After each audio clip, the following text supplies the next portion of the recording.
I come here today to play with you, to share with you, and to remember with you. For we have all walked this human journey many times. And we are here now to walk this differently, aren't we? We're here to walk this human journey in a way that does not have pain, suffering, and disconnection in every breath, in every moment, in every thought, and in every deed. We're here this time to do it differently, and we can. I study all the time. I fly in and out of all realities because I can. And I deepen always my connection with each of you because I can. The difference in having a body and not having a body is the freedom to move. And as I thought about how to assist you to move, that is to move your consciousness, to move the wave of your life force, to move your awareness, to move your heart, to move your being into relationship with everything.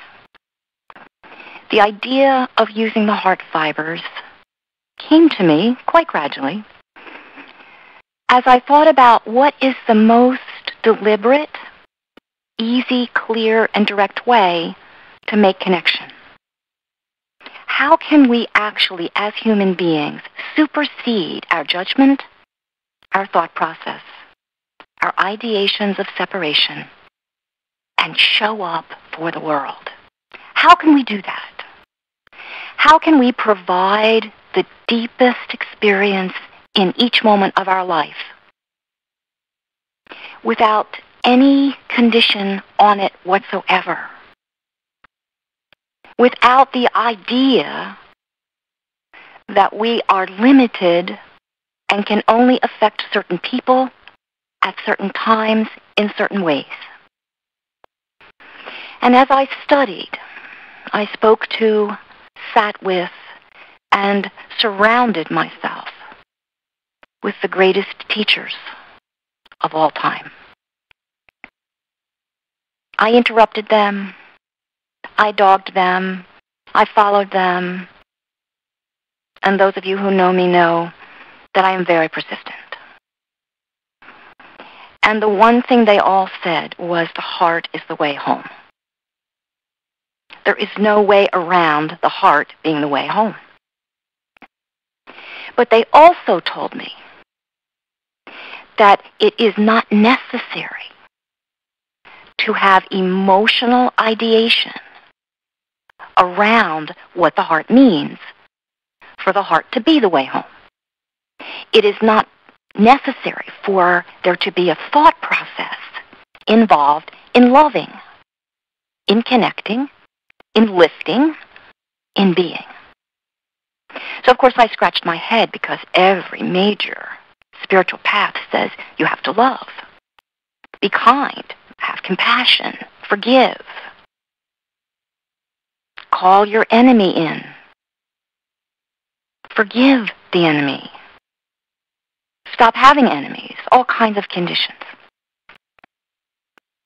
And so as I thought about it, I thought if we could align the heart through intention and balance in our bodies without thinking about loving anything, just being in the heart, we would be home.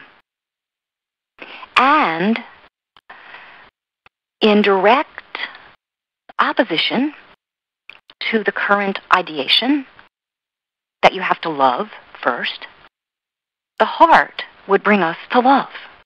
Being in the heart would actually open us to loving. In other words, we would be in home base at the home plate, experiencing our turn at bat, and the ball would come right down the middle of that alley, and we could hit it. We could hit a home run. And love is the home run. It's not home base. The heart is home base. So I began to teach And I'm teaching people in many cultures, with many languages, in many frameworks, as we will find as we join our heart thread around the world, that there are others doing this work, calling it differently, supporting it in different ways, understanding it even in different ways, but using this heart thread. Since the heart is the home base, we begin right there. So for those of you who are able, place your right hand on your heart and your left hand on your right hand. Now when we do that, we drop our shoulders, we rest in our back, we have a force or pressure against our heart, which helps us to maintain equilibrium between our left and right sides. And therefore our body is in alignment, which is the first step. Because when the body is in alignment, the heart begins to open on its own. And as it opens, and as we have our hands on our heart,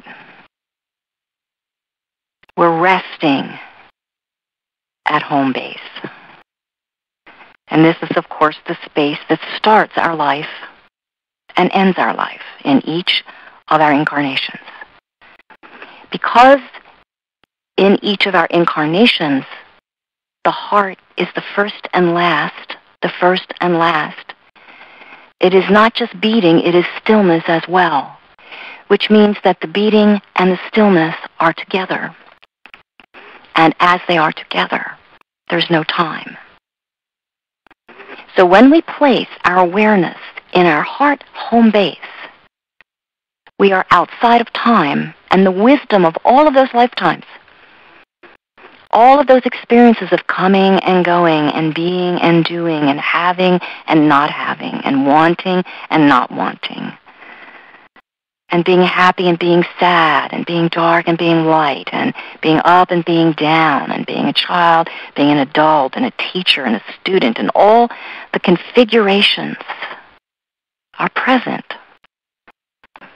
So the compassion builds organically from the connection to being in that moment together with each other, anyone else who's doing this, with all of our lifetimes, and with the awareness that we carry into this lifetime. Simple, easy, organic. Hand on the heart, right hand meaning that what you're going to give is closest to who you are. And what you're receiving, which is your left hand, is coming in to give you what you will give out. And then you just rest here. You can do any kind of breath you want, long, short, deep. You can actually come into still point sometimes on the exhalation right before the inhalation, and on the inhalation right before the exhalation. It doesn't matter what you're doing. Let your body begin to feel the resting, the alignment, and the experience of home base. Now those avatars and teachers and masters and archangels that I've spoken to agree with me that when we create home base through the 3-in-1, which is the compiling of the heart in the two hands, we're in that space of creation. In other words, whatever we then decide to think about, focus on, or send out has an energy that is magnified by the number of hearts in the universe. In fact, in all universes. And the energy that is being brought together by giving and receiving and being at the same time, as represented by the three aspects that are piled on top of each other here as we hold our heart, activate the threads, the fibers of life force which connect all of us. So from this place, we can actually send out an awareness of our knowing through all time to everyone, or anyone, or anything.